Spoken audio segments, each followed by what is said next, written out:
Apologies. Right. Hello, everyone, and welcome to Design for Manufacturability for CNC Machining Masterclass. I'm Carlos Gonzalez, Special Projects Manager with Mechanical Engineering Magazine and ASME, and I will be your moderator for today's event. Before we get to the topic, let's get some simple housekeeping items out of the way first. The console you are looking at is completely customizable, from the presentation on your screen to the windows in the Q&A panel. Every window you currently see can be moved, enlarged, or collapsed. So if you want to change the look and feel of your console, go right ahead. We would like today's webinar to be as interactive as possible, so please feel free to post your questions, comments throughout the presentation. If you have a question for our speaker, please enter it in the Q&A widget. We will get to as many as we can during the live Q&A session at the end of the event. If we don't get to your question, you may receive an email response. For more information on this topic, make sure to check out the resource module where you can download related materials. If you need to leave early for any reason, don't worry. The presentation will be recorded and available for on-demand viewing starting tomorrow. Now let's get to today's topic. Our presentation today comes from Fictiv, a digital manufacturing ecosystem that rapidly delivers custom mechanical parts on demand through its quote-to-order platform and a global network of manufacturing partners to help engineering teams accelerate new product innovation. Today's webinar will elevate your design process by helping you to understand the fundamentals of design that are critical to bringing new products to market. Learning what can and cannot be done in the world of CNC machining will help you create more efficient designs with easier manufacturing steps. Today's presenter is David Cagle, a senior mechanical applications engineer from Fictiv. David is a highly experienced design engineer with a demonstrated history working in the aerospace and medical device industries. He has built over 1,000 CNC parts, 500 plus injection molded parts, and holds over 18 patents and counting from his work at Pratt & Whitney, Johnson & Johnson, and Verb Surgical. Again, thank you for joining us today. David, the floor is yours. Carlos, thank you very much. I'm going to take control here. All right. Well, thank you for that introduction and welcome to Fictiv's webinar here on the DFM Masterclass. As we're going through, I'm going to start with an agenda. One of the first things we want to go through is a review of kind of our concept of manufacturing effort. And just to kind of outline this whole entire presentation, we have a full kind of 3-module, more in-depth training session on this entire topic that is available through Fictiv resources. And this will be more of a kind of a bridged Cliff Note version of all of those topics combined into one. So there will be kind of a rapid movement of topics as we go along here. So with that, part of this is be a review if you've had some of that background or taken those classes, and it will be a little more in depth. So please feel free to ask questions and we'll try to address them as much as possible. So moving on with that agenda, the first thing I want to talk about is kind of reviewing the concept that we have of what we're terming as manufacturing effort. And then going into really the bulk of this presentation is going to be test for manufacturability and really driving and encouraging all of the design engineers out there to think like the machinist. And those items are going to be pertinent to the 5 topics there we have kind of outlined: the material selection, tool selection, work holding, machining, and the drivers of specific tolerances that could or make or break your design. At the end, we'll go through a Q&A, but as stated, feel free to drop questions in there. And I have some great assistants who will be pinging me if you have a burning one that we need to address right away. So moving forward, we're going to open up with a poll. And kind of this helps me understand why are you here? So if you could really quickly answer the general question of what is your #1 reason for focusing or attending this DFM webinar? Options that we kind of have listed: reducing costs, reducing lead time, reducing risk, reducing scrap/yield, increasing yield.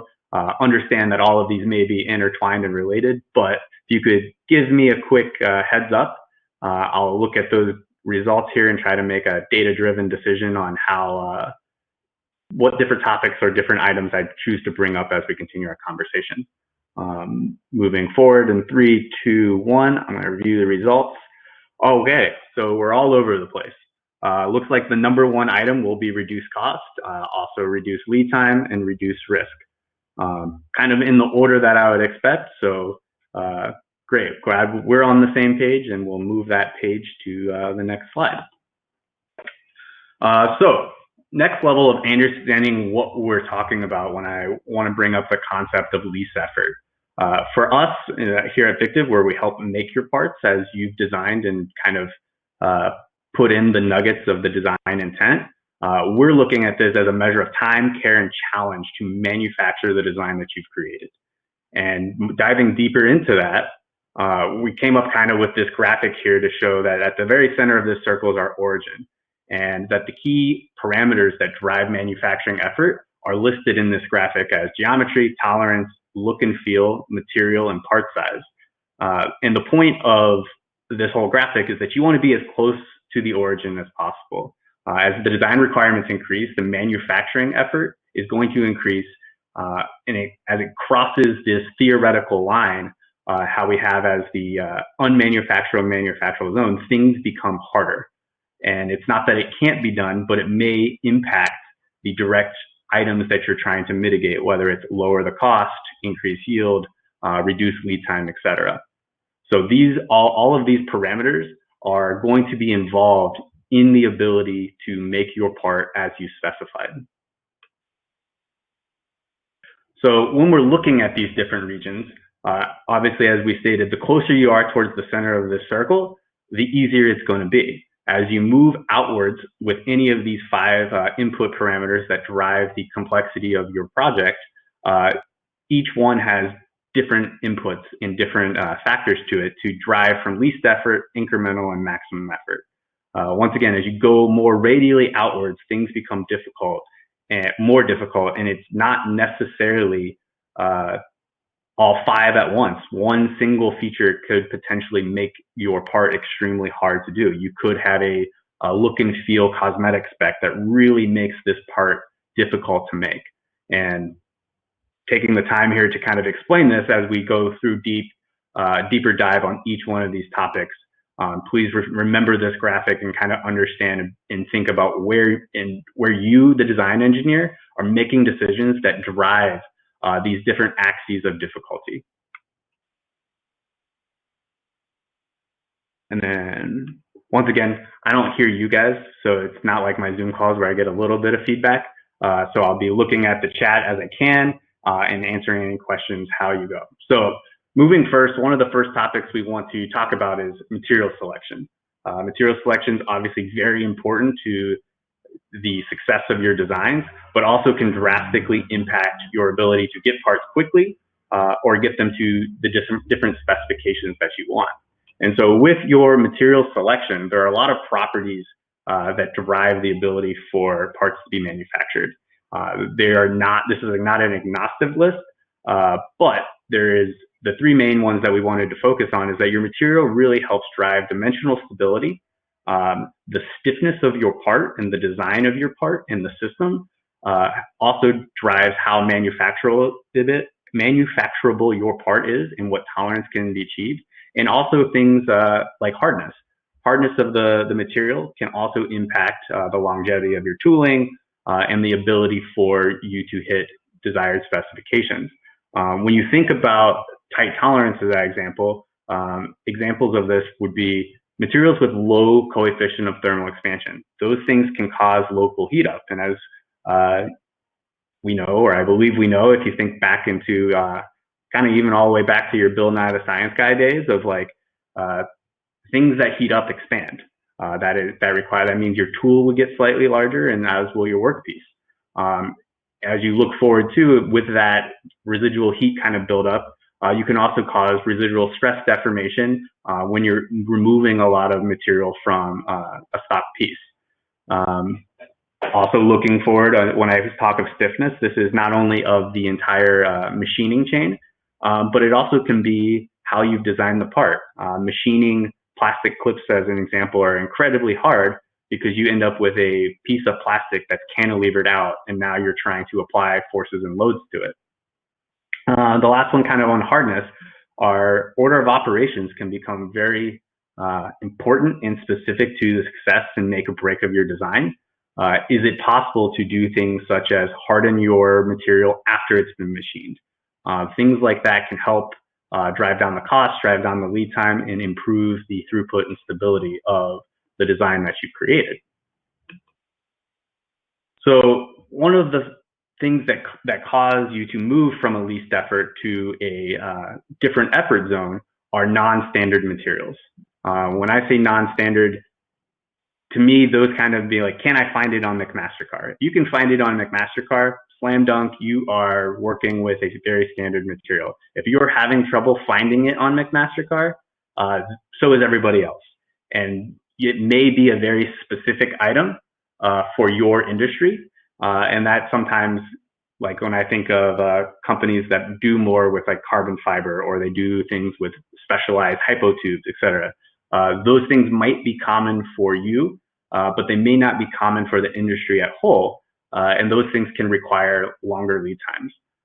Also, special materials can require specialized tools to be able to cut them. So a lot of items that I've seen is specifically relating to like gears, where the gears need to be hardened. They need to be that. Not only do those hardened materials take longer to procure, it also takes longer to procure the cutters and the end mills to help fabricate those materials.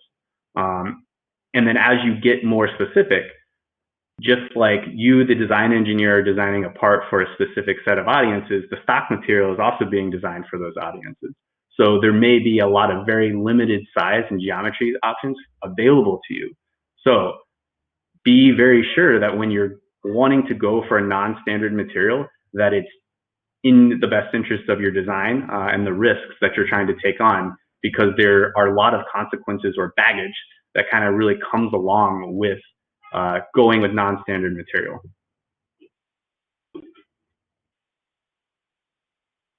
So when you think of how to reduce this effort, I kind of went over this a little bit, but very specifically, things that can help with non-standard material, if it's a must, is if you've done the effort and you have found and you know where to find it, let your machinist know. Let other people further down the chain of information capitalize on the hard work that you've done. Very, very often, like, these are very simple and very easy things to do that can really make you stand out relative to other people who are asking the same questions. There's nothing more than I like than seeing people who've made some type of effort. And the machinists will also kind of feel for that, because they're used to having to do all this by themselves as well. So any help that you can have shows that you've kind of separated yourself from other people who aren't doing this work. Heat treating after machining. This helps limit the tool wear, also helps for some dimensional stabilities. There are instances that you'll have to really understand if that heat treating is causing dimensional instability of your part, but that will be part of the process that you're going to go through MPI anyway. Designing to available stock. If you are planning on CNCing something, one of the best options, or one of the best things that I've seen and got taught by a mentor, was after you kind of do your rough hand counts of like, all right, the tube needs to be this big, the block needs to be like so, is actually mocking in a silhouette of your stock, right? As an example, right, if I'm working with this piece of Delrin and I know what it is, I'm like, great, I kind of will go in and I will silhouette in, and my first thing might be an extrusion of my actual stock. And then from there, I design it by how the machinist will make it. Right? So I'll use sweeps, I'll use cuts. And if I require something different, then I know if all of a sudden I'm outside of my boundaries of my original stock, I will know as a design engineer of like, they are going to have to go drastically up in size to get this little feature. And that can change my entire philosophy of how I'm designing this part. Another example would be here is to cross-reference with similar materials or adjacent materials and kind of know where your design stands. In many applications, it is true. You do want aluminum 6061, T6, et cetera, or you may have done enough calculations and say, yep, no, I need to really upgrade to 7075.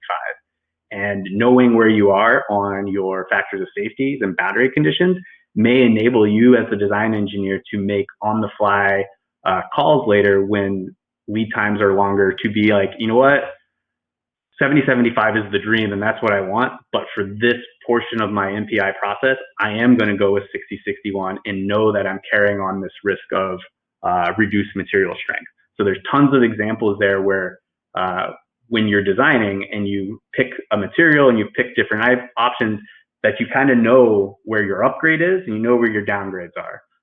You kind of want to know where you're sitting on the airplane, what seat, what perks you're going to get by sitting in that seat, and sometimes you upgrade, get into that Comfort Plus, and then sometimes you go Premium. And all of these reasons are just things that you know and reasons that you should be able to justify for why you're spending that money and why you're asking for what you want. And those things can change rapidly as you're designing. So moving forward, one of the first things you want to do when you're designing your thing is, or designing your part, is can the tool reach? And we're going to go through concepts of like, what are setups? How is this part made? How is it fixtured? And can the tool reach without causing other physics implications to mess up your part as you've designed? So with that question, when you're asking yourself, can the tool reach? You really want to understand what are the different cut vectors of how some of these tools work. So when you look at a square end mill, as I've shown here on the left, the square end mill can cut with force via downwards and force being applied tangentially.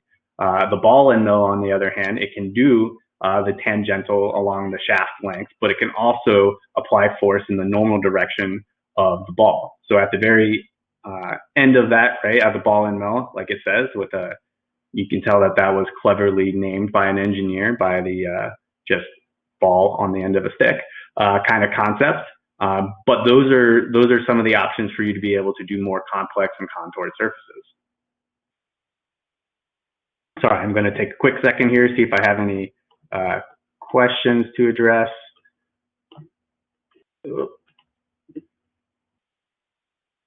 How do I find materials? Okay, so how do I find materials for machine shops overseas? I think that's a good question to address real quick. So depending on what you're doing, usually most standard materials are going to be available. If you, like I said, if you can find it on MasterCard, it's going to be available overseas as well. One of the differences there that's not going to be fully covered here is what are some of the standard stock thicknesses. Usually internationally, those standards are in metric.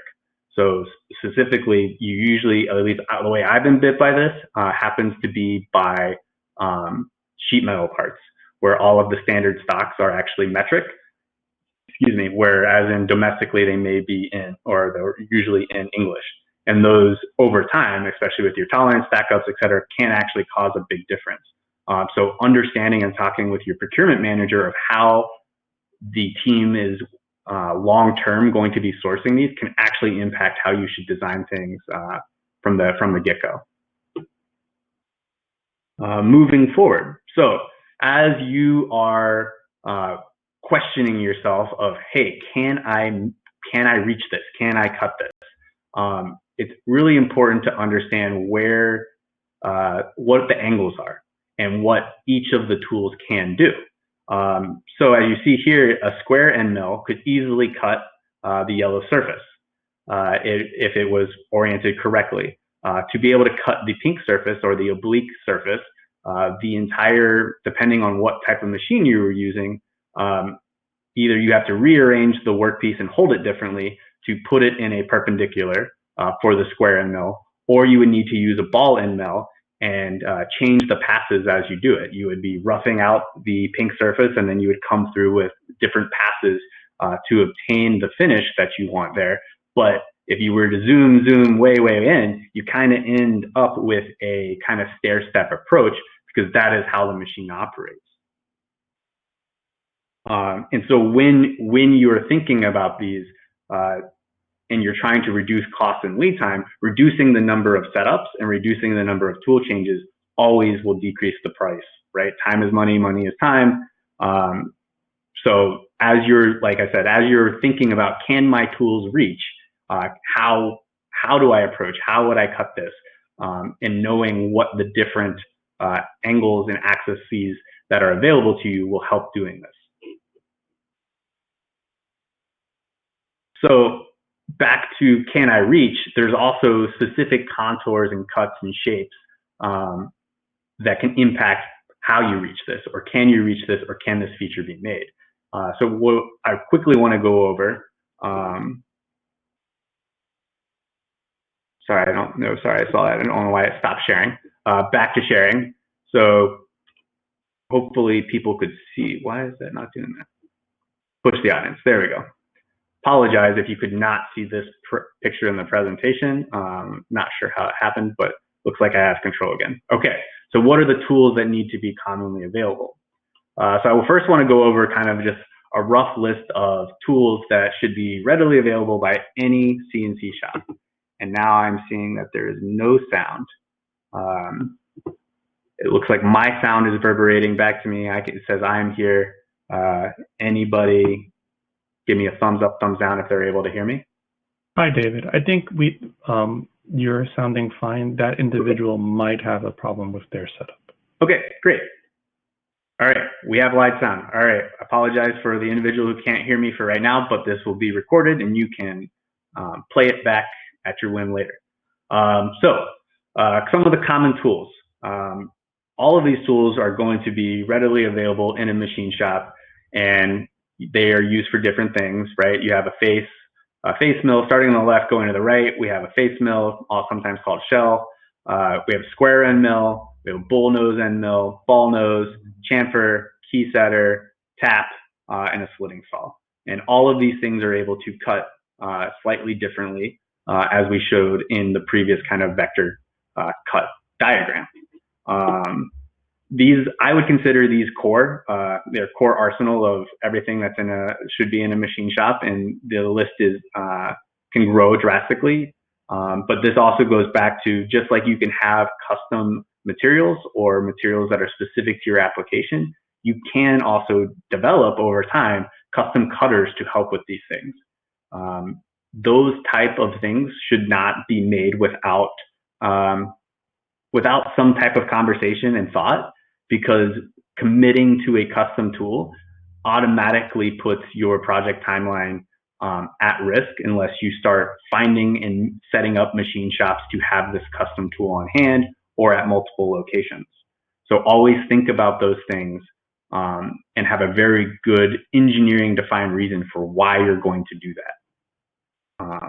If not, like I've definitely heard, so please be aware that some of this as well is also from my experience, where I've designed crazy things and my boss comes to me and he's like, Kegel, what are you doing? And that's my last name. And I'd be like, oh, well, and if I had a good reason, he'd be like, okay, proceed. And if I had a reason that was somewhere along the lines of, isn't that cool? Not good enough. Immediately rejected and got told to redesign.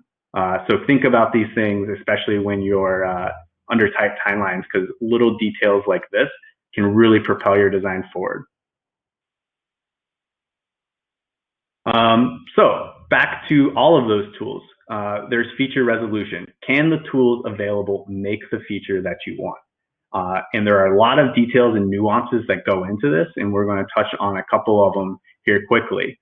So understanding if the machinist can do the work can really help scope in some of your things. So understanding what capabilities they have available to them will help you understand, hey, do I need a 3-axis, 4-axis, 5-axis? Do I need to lathe? Do I need to polish? Do I need to EDM? There's all of these things that can be done. And then there's also some very specific things that would be around of like, hey, it's pretty common for all machine shops to have the ability to hold your features via a vise, do some dovetail type of items. And that when you're working with some major companies, they have a lot of very dedicated setups, and they may even create dedicated setups for you to make your part faster. So when you're thinking, firstly, this is probably the #1 offender that I see via our platform. So when you upload parts to our platform, we come through very quickly and run some analysis on the parts, and we'll say like, hey, this depth to diameter ratio, this corner radius that you're looking for, this is not really doable. In general, we can get away kind of with a 10-to-1 diameter to depth ratio. So if you put a 1 millimeter fillet and a 12 millimeter hole, it's not that it can't be done, it's that you're now introducing different risks to the thing and may require a special extender. The machine has to run slower. And when you're doing all of these things, that drives up the price. So trying to stick to depth to diameter ratios that are applicable and inside the machining guidelines will help keep your cost lower and also keep your lead time in a more acceptable range. Also, I mean, kind of another one of these things that to think over or think about is that tolerancing also becomes harder to not only achieve, but also verify the deeper you put tolerance inside your part.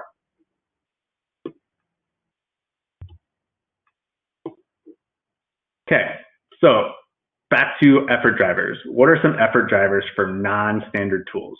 Kind of glossed over this quickly, but more in depth as like a concrete list of reasons for why you don't want to do it. It limits your sources. It restricts your manufacturers. It does cost more. And then repeatability is at risk.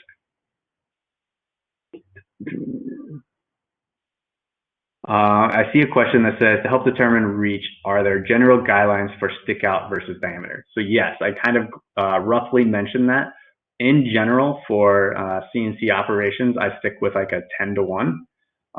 As you can see here, diameters, least effort, starting with a 1/16 and increasing diameters up to 1, right? There's a list in here for length for milling operations, less than 4 times the diameter of the tool. Drills can sometimes go up to 10 times.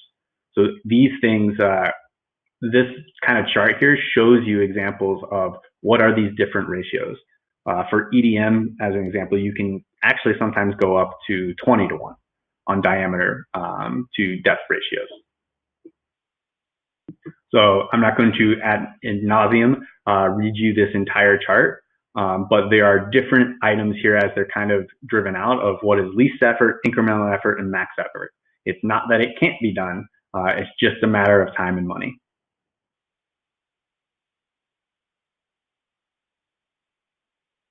So how to reduce effort for non-standard tools. If you do have a non-standard tool, once again, just like your non-standard material, if you have a very specific place where you've been procuring that tool, let somebody know. Help them help you by just giving them a little more information.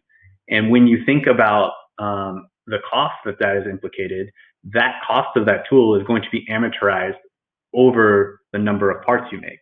So if you're going to a shop, they buy the tool and you only make one, that price is going to be more expensive. If you're going to them and you need 100, now $100 tool is now going to be $1 per order, or however they're doing that calculation.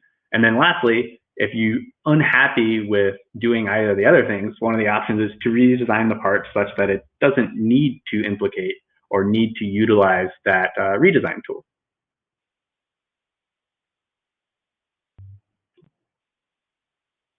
So test for manufacturability. One of the things that is also very important for you, the design engineer, is to understand how your part is going to need to be held to create the geometry that you're requesting and the geometry that you want. And so I have some examples here for, I have a little desktop CNC machine myself. Here would be a fixture where you can clamp it together, hold it, I can bolt it down to this type of plate, right? Put it on there, put in my material, right? And now I would have this fixture set up. And so understanding how those things are set up, supported, and fixtured helps move. Okay, that's what I discovered. Sorry guys, I need to press next. I kept clicking the next slide and that's how I'm losing you. Okay, so now that I can show you this, think about how many setups your part is going to require. Back to thinking about, can the tool reach the surface? Can it cut it? there are options of either moving the tool head to the direction that it needs to cut, or you can rotate the workpiece. And then when you do rotate that workpiece, it comes with consequences, right? You need to re-zero, you need to reset things up.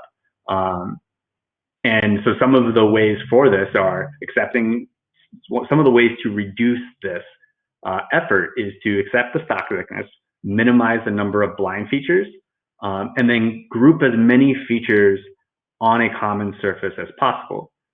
So very common when I was doing a custom harmonic drive actuator, and concentricity for that item is very, very important.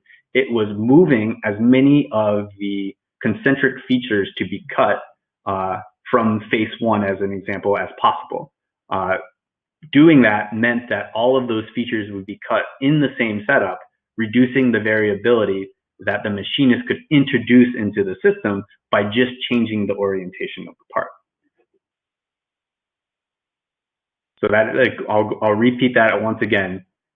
Number of setups will increase the cost and the complexity of your part. So reducing the number of setups will help this. So when a lot of engineers come to me and like, Dave, I need to make this part cheaper, some of the first steps at the very beginning dictate what is the limit of how cheap I can make this part ever. So make sure you understand that and make sure you're thinking about that at the beginning of your design. Because if the end goal is to make the cheapest part ever, you may be making kind of right-left turns at the Albuquerque state line there, where you end up down a zone that is inevitably going to lead you to an expensive part that you're never going to be able to make cheaper without considerable redesign. So think about effort drivers, right? So in my example here, I showed you like a very simple block, right? This is going to be easy to fixture, put it in there, clamp it down, not going to be very hard. Now, what about features in multiple setups, right? Or you start from a block, right? Setup one, you do some machining, you change the outside profile of that shape, and then you need to set it up again. So these items can help or not help the ability for your part to be made and hit the design requirements that you want. So sometimes things that can require more complex setups, right, are items that require soft jaws, where such examples of this are being like you have a very specific cosmetic surface on the outside, you can't damage or scratch it. As you can look at this part here below, there's different options where how you fixture and how you tighten it down to be able to exert force on it from the end mills. You can increase your tolerance, right? So as you go through multiple setups, usually tolerancing is increasing. That goes back to the example of trying to reduce the number of setups. And then once again, potential surface finish damage. Those things can all increase the cost, increase the risk of your part being harder to do. And one of the examples that you can do for these are kind of design in specific features or make custom tooling fixtures to be able to hold these pieces. And these things drive the order in which you make them. So if there are specific features that you, the engineer, have designed in to aid with this, be sure to call them out of like, hey, yes, please clamp on this surface, do that. And all of these things can kind of be communicated in your 2D drawings with how you're specifying datums or notes. And then also, one of the things that is listed here is maximizing that clamping surface area to really help constrain and hold your part down the best that is possible. And then another example for lathe parts that I commonly see is just specifying that tool centers are permissible on the ends of the part. So tool centers, right? You have the lathe part spinning, you have it chucked up on one side, you may have another constraining feature on the other side. Those things do leave marks. So if they are acceptable and don't need to be removed, et cetera, afterwards, like let people know. So once again, you might see a common thing here is that one of the hardest things about this is just communicating your design intent. And the more, as you've if you've gone through the process many times, you can see why drawings end up being so long. It's because it is a really kind of the Reese Pieces ET phone home trail of, hey, this is how you get to where you're going, and I'm trying to leave as many breadcrumbs or Reese's Pieces or whatever you want, whatever your carb or sugar of choice is. You're trying to help explain your thought process to somebody who's looking at this brand new. You, the design engineer, have spent hours looking at this part, hours trying to apply your mind to the problem that's been put in front of you, and then out of nowhere you go, great, it's all solved up here, go make this for me. And those drawings and your design intent are super important to relay to the next receiver of that baton. So, test for manufacturability continuing. One of the questions you want to ask too is, will your geometry unnecessarily lead to higher costs and longer lead time? And that goes back to what are some of these limiting factors, right? The geometry, and it's a kind of, think about this as a concept, is your geometry is changing with every pass of the tool, right? You are machining away, you're leaving chips around as the tool goes around and around, right? And that is actually dynamically changing your part stiffness.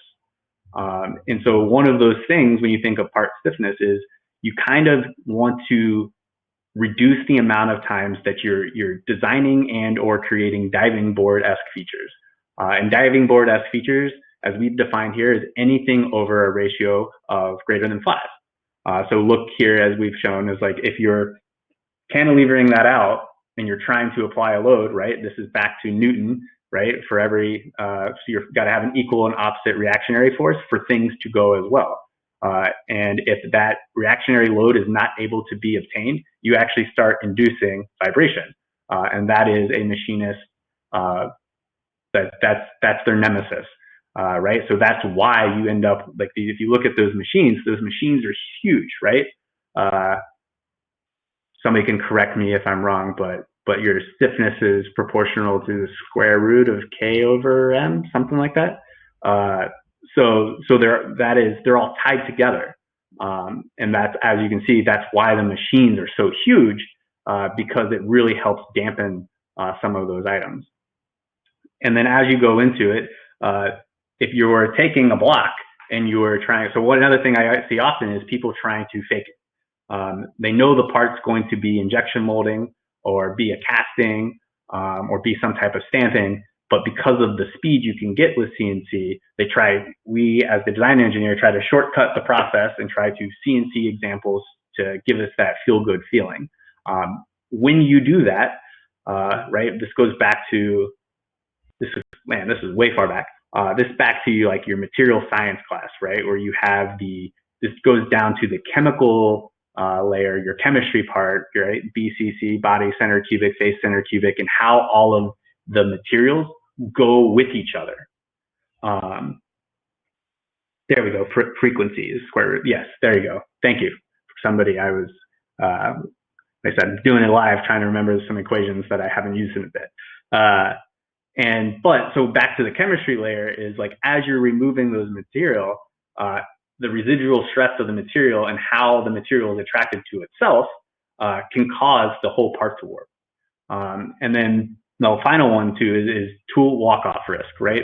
Back to that frequency thing and introducing vibration into the system is that the tool could be vibrating and cause non-contact with the workpiece, or the workpiece could start vibrating. All things which can impact the ability to hit your tighter tolerances, or for plastic, as an example, one of the reasons it's not fun to do those type of snap features is in this walk-off scenario, you end up with basically it's like you're cranking back on a paperclip over and over again, right? And you can actually just very quickly cause one of those pieces to break off. And that's obviously not what you want. So reducing the effort, avoid these extreme aspect ratios, right? Think of your part tolerance and think about how it changes over time. If you're going to be in some of these scenarios, you need to understand that you'll have to open up the tolerancing. And if it's a must, that can require different methods of how this part will be machined, or different fixtures to be designed to support it. You could go with a stiffer material. You could help amplify, the stiffness of the material from your very base stock. And then really to help with sheet warping, design to your stock thickness, and try not to to design features where you're hogging out 80+% of the stock material, as you will end up with some warping. One of the questions I have or I receive often on this is like, oh, what can I do? One of the things to get more acceptable parts is to understand how it's going to be applied. And when I say applied, is like, how does your part work in your assembly? Very often I see people really stress about this sheet warping, and then it's a clip fit anyway. So I'm kind of like, all right, you're probably going to be okay because you're relying on the flexibility of this part anyway to hit your function. As long as it's towed in the correct way, you should be okay. Just be aware and we'll have to watch it.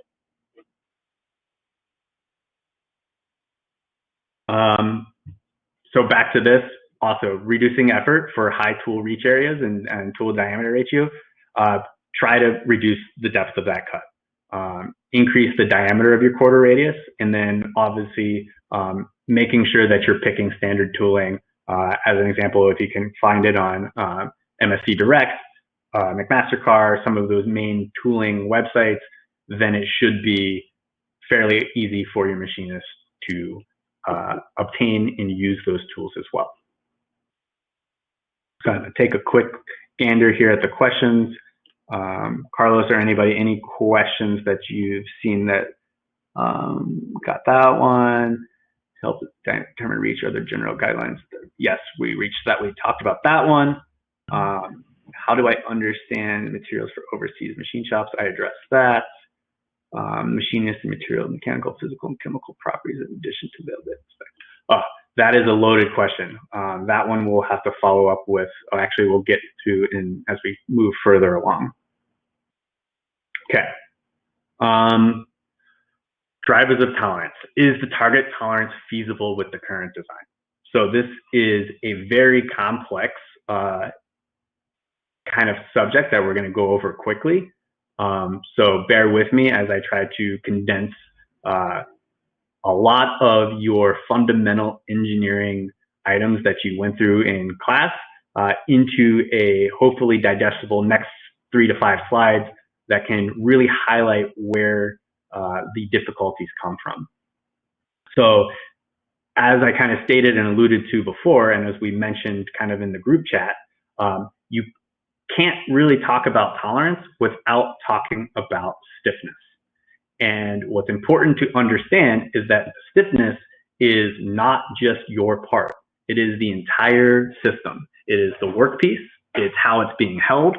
It's the stiffness of the machining tool and the cutting tool and the entire system. So to achieve, so some of the machines that, like I said, that are able to achieve these super tight tolerances, they're very, very large. And that is to help with the stiffness of the system. And that's what the machinist control, right? That's on the manufacturing side. So moving forward, though, it's like, what can you control as the design engineer? So when we talk about these depth of diameter ratios, it really comes from these kind of governing equations where you get some deflection, and that's based on, right, that equation there. In those equations, I've highlighted in teal the items that are 2 powers, right? That means that the longer I make this beam, the deflection increases to the 3rd. So the shorter I make it, the easier it is to control. It also goes with, right, your moment of inertias. The bigger right? So if you go back up to that deflection equation, if I make Ix bigger, it reduces the deflection, right? So I can reduce that deflection by either making the beam shorter or making the cross-sectional area or the moment of inertia larger. And that comes through with the radius of your beam. Or for this specific, that could be the diameter of your end mill. So I'm going to let you kind of digest that very quickly, but these are very fundamental basic equations that kind of really dictate the ability or inability to hit your metrics And those all start back with something as simple as like, how deep did I make a feature? What is that diameter of the fillet that I'm asking for in the bottom of any pocket? So with that as well, here I kind of have, looks like a little fixture piece, maybe, I don't know, a non-fully optimized burger flipper. And you can see that I have, in the handle-ish reason, highlighted in red, a scenario where I'm kind of creating a unique loading scenario where the cutter will have to put load on those red surfaces to make the part. And so you as the design engineer can be like, all right, I see that. You can add features to help enable and support that machining effort locally. So this part without that fillet or out that rib may be strong enough to function in practicality, but it also, if it requires any type of tolerancing, adding some ribs, adding some features, making sure that you're increasing that inertia to resist the loads in the bending moments, that can make your part cheaper, make it easier, and make it more repeatable to make for the long term. So I see some questions. Are there any similar or software to avoid or prevent chattering? I was like, yes, there are tools. There are common tools out there, as I can see in the chat.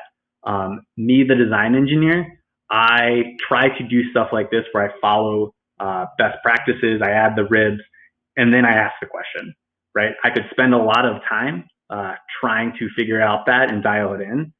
That's not where I choose personally to utilize a lot of my efforts. So I might avoid that by acknowledging the issue, trying to design around that issue, making an attempt, and then going and having a conversation with the machinist or with kind of like Fictiv online chat of being like, hey, I'm trying to do this. What do you think? And those questions and those comments, as you ask along your development process, can really help prevent you from going down the wrong road. And the more questions you ask about these things, the more it will build up your natural intuition over time, where you're kind of like all of a sudden on autopilot adding ribs, you'd be like, ah, that's never going to work. And you just kind of start adding things. I think I am actually right on time. It's like I practiced. Thanks, guys. Appreciate it. Oh, I hear the applause. Okay. Sorry, like I said, I can't hear you, so I'm just talking to myself. Thank you, David. So thank you for a wonderful presentation. And for anyone in attendance, if you'd like to submit a question, you can at this moment in time. Type your question to the question window on the side of your screen and hit the submit button. So David, you've already answered a lot of the questions in the window, but we're going to get to some of the ones that you haven't had time to answer so far. Okay. And the first question we have is, what are some good questions to ask your manufacturing partner when discussing a design?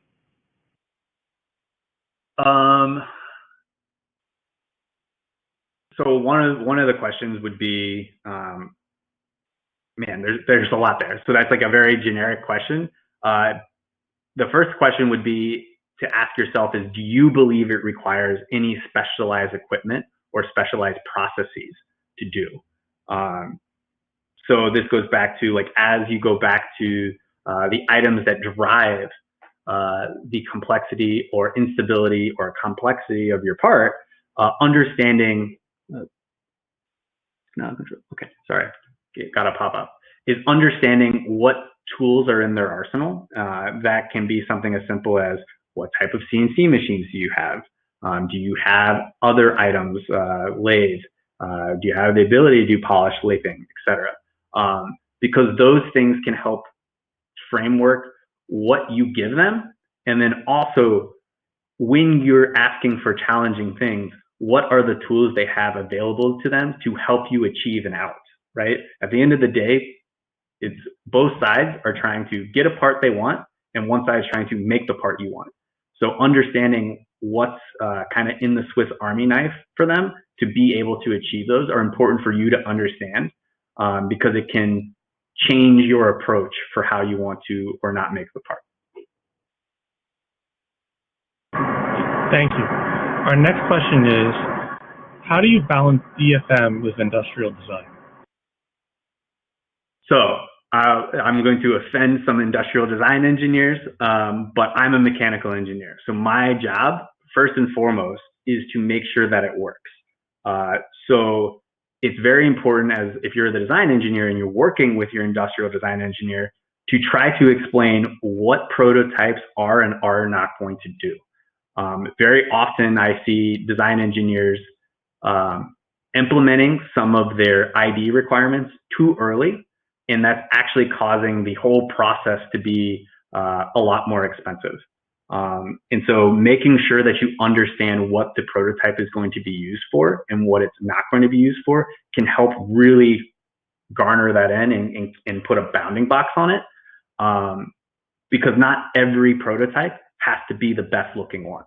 Sometimes you, the design engineer, are really trying to breadboard something together, do something quick and dirty, test some validation or engineering requirements, and you know that it's not going to be the prettiest thing. So being able to communicate that ahead of time and getting kind of that thumbs up from somebody like, yeah, that's fine, it's not going to be this, is good to understand.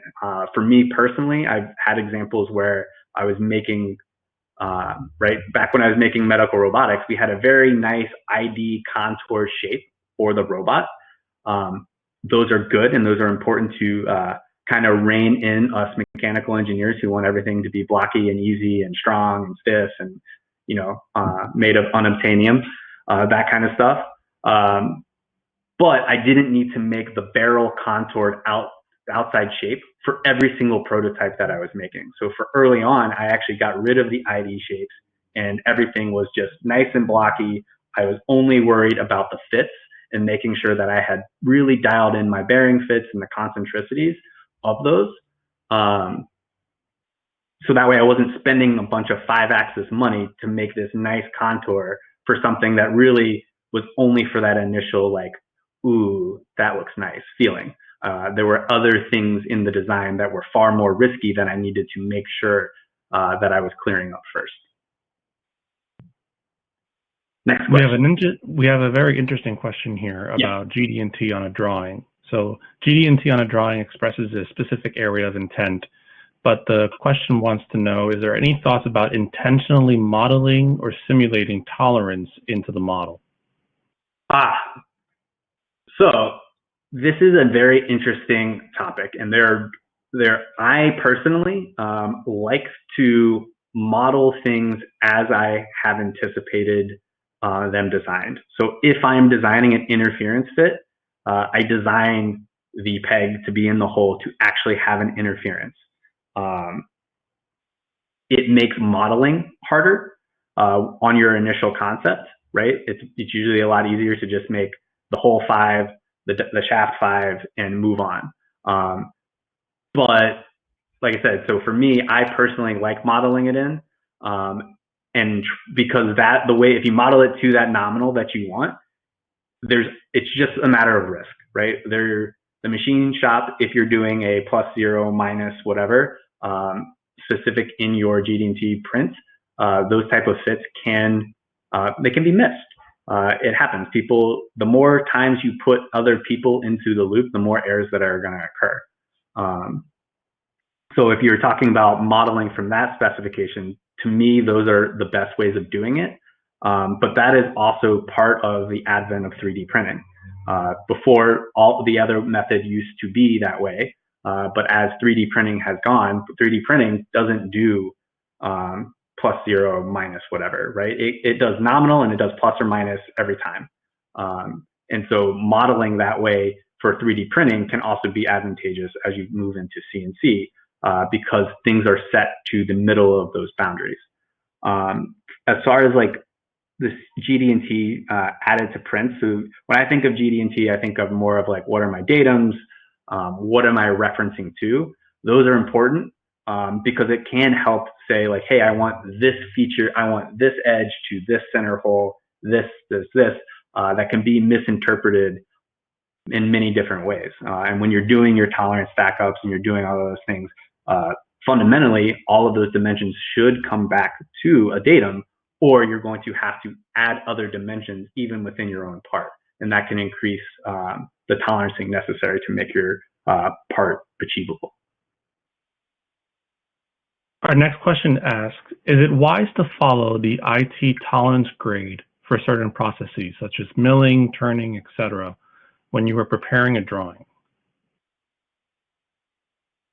So it is important to follow them, but it's also important to know if those rules don't yield the engineering result that you want.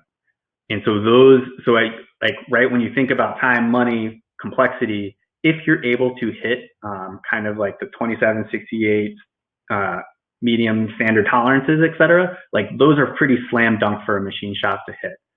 If they're unable to hit those, right, that's because you've grotesquely violated a different rule and they're trying to do something heroic. But if you're following those in general and then all of a sudden know that this one item is not going to be work for that, that is where kind of it gives you, the design engineer, the control, be like, hey, I really want to control this. And that can actually frame and change the approach that the machinist takes now that he's been given that golden nugget of like, of all the things that are on my drawing, this is super critical. This has got to be squared away, dead nuts, perfect, or, well, when I say perfect, always in a range, to make it work. So hopefully that helps bring a little clarity to that question. Sure. And I think the next question we have is, do you have any thoughts of tolerancing with bilateral tolerances versus symmetric tolerances to help speed up toolpath designs versus communicating design intent? So selfishly, right, like I said, I like symmetric tolerancing because that's how often many of the engineering calculations are based, right? When you think about how Monte Carlos and some of these things are used, they assume normal distributions. And as you're alluding to in this thing, as you're setting up some of the machine paths, et cetera, things can be skewed.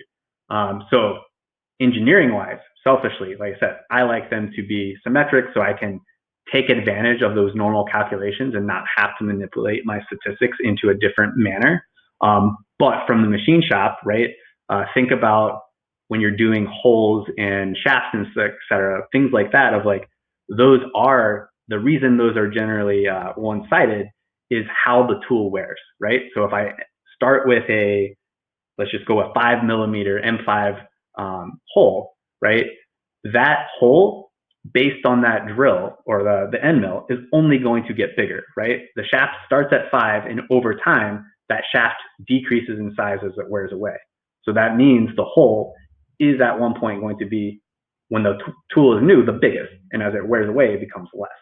And so like that's just important to understand of like what you're using the data for and how you're using it going forward. If it's just for the machinist and it's just for a fixture, obviously you bias that to being more easy for the machinist. If you are trying to set up a system for long-term stability, that can cause you to set things up differently because your end goals are different, and you're just really picking and choosing how you're orchestrating this, right? You, the design engineer, are the master orchestrator of your design, and you're really picking and choosing which levers you want to pull when. Well, David, thank you so much for a wonderful presentation, and thank you all for attending and for your questions. I want to thank David for bringing his expertise to this important topic. To learn more about Fictiv and to get an instant quote for precision manufactured parts, visit fictiv.com. Getting started is as easy as creating a free account and uploading your 3D CAD and 2D drawings for an instant quote with DFM feedback.